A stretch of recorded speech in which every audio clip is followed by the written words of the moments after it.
দেখো আজ এই বড় বড় চিংড়ি মাছ দিয়ে বানাবো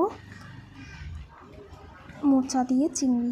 কথা বলতে বলতে দেখো আমার এদিকে মোচার লবণ আর হলুদ দিয়ে সিদ্ধ করা হয়ে গেছে।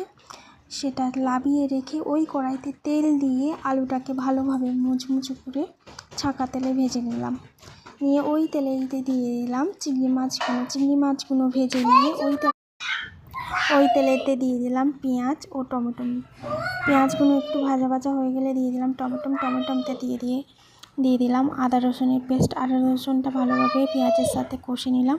নিয়ে তাতে দিয়ে দিলাম লবণ হলুদ দিয়ে ভালো করে কষিয়ে দিয়ে দিলাম মোচাটা ভালো করে কষিয়ে নিয়ে দিয়ে দিলাম আলু।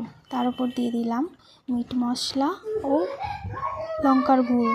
ভালো করে মিশিয়ে নিয়ে তাতে দিয়ে দিলাম জলটা একটু ফুটে উঠলে দিয়ে দিলাম চিংড়ি আর চিংড়িটা দিয়ে একটু মোচাটার রস শুকনো মতন হয়ে গেছে। এই গরম মশলা দিয়ে লাভিয়ে নিয়েছি। দেখো আমাদের কেমন হয়েছে মোচার তরকারি। Tata, bye bye.